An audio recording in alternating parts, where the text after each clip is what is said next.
What's up, everybody? This is Supreme King. I just wanted to give my thoughts on the Nintendo Direct that happened a couple days ago. I know it's kind of late, but I still want to give my thoughts anyway. I was a little busy, but I did catch the show. I had to catch half of it on replay because I had a little bit of an emergency, but I'm here now. I'm recording this video, so let's get right into it. Don't forget to like, comment, share, subscribe. So the first thing that stood out to me was Octopath Travelers 2. It's not really a game that I'm into that much, but I will say they did offer a demo after the show, and I haven't gotten to it yet, but I'm glad that they did a demo for this game and a couple other games because it allows somebody like me looking from the outside in to actually get a chance to play this game and try it out. If I like it, I can go back and play the first one and this one in full, and I appreciate that, and I give Nintendo its props for that. As far as the show overall, it didn't have as much things that I would have wanted for me. I'm gonna be honest, a lot of the things that people popped for I kind of already have on emulation. I want to say the Game Boy and Game Boy Advance segment was probably a big deal for a lot of people from what I was seeing. I'm gonna be honest, I kind of have access to those kind of games on my phone. I'm just being honest, but I'm happy for the other people. It does make Nintendo's online service a little bit more attractive, and it adds a little bit more value to it. I'm glad that they didn't make it where you had to pay for another tier and it just came a part of the tiers that already exist on their platform. So I appreciate that. And one of the games on there was Metroid Fusion, and that was one of my favorite, if not the favorite, Game Boy Advance games back in the day. I'm really happy that that's there. I do know in the aftermarket that game was marked up pretty high on like eBay and a couple other places, so at least here people can get a chance to play this if they don't do it through emulation or something. Also, that leads me into the next thing, Metroid Prime. Again, I have access to this already. I do wish it was the trilogy, but I was still happy that they announced this and a lot of people get to play it because Metroid is a big franchise that's important to me. For a long time, Nintendo was not showing it the attention that it deserves, and it looks like they're starting to show that attention now. Hopefully they roll out 2 and 3 as well, and I appreciate them putting this out there at the $40 price point, mainly because I was always feeling some type of way about some of the ports being fully $60. There are a couple of them that still like that, like the Kirby one, but at least this one is at $40. I feel like that's fair, especially for somebody who's going to go into Metroid Prime brand new. That's fair for you. I appreciate Nintendo doing that. And speaking of price, let's address the elephant in the room. So about that game, the game on Nintendo's platform, and that is Legend of Zelda Tears of the Kingdom. I will still admit this is still the most anticipated game for me on Nintendo's platform, but I will say the price of it being marked to $70, $69.99, it's a little fishy to me. It just doesn't seem right, while everything else, even on this show, was marked to at most $60, $59.99. I don't see why this particular one needs to be $70 outside of just Nintendo basically, you know, taking advantage of the Zelda fans. And honestly, I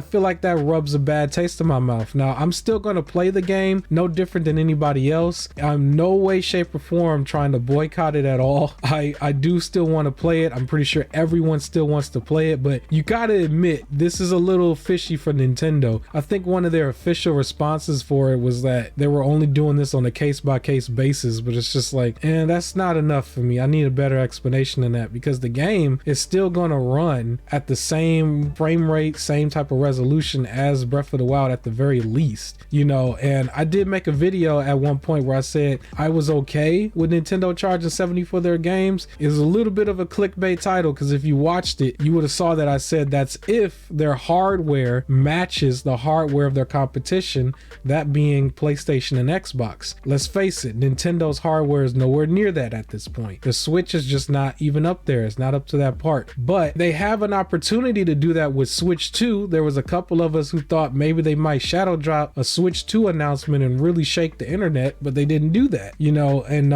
I don't feel like in the current state of the Switch, with some of the other games that came out and the performance that it was in, that this particular game needs to be $70. I'm still gonna get it, but I'm gonna be honest with you, I'm gonna find some sort of way to get a deal just to knock at least $10 off, literally for principal only. And I'm really good with getting deals. Other than that, we already know Tears of the Kingdom is going to still be a fantastic game. The industry is literally going to copy it just like they did Breath of the Wild. So I'm not too worried about the quality of the game as far as its content. I'm not worried about the story of the game. I'm pretty sure it's going to still have a very good story compared to Breath of the Wild. I'm not even worried about the gameplay as much. I just feel like if it's still going to be on the same platform as the original game and all the other games, it should still be priced the same as the other games. I don't feel like Nintendo should get away with this type of thing, but it is what it is. It's not that big of a deal to me. It just rubs me the wrong way knowing that not getting a Switch 2 to go along with it, where you're actually getting the 4K support, where you're actually getting, you know, 60 frames, maybe even up to 120 frames. With that art style and a better hardware, you might have gotten it. That's not the case. It is what it is. I'm not going to rag on it too long.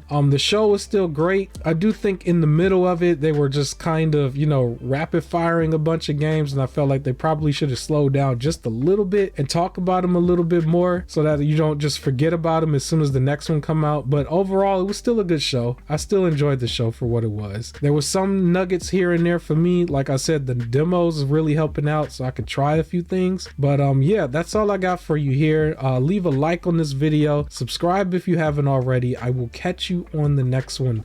Peace.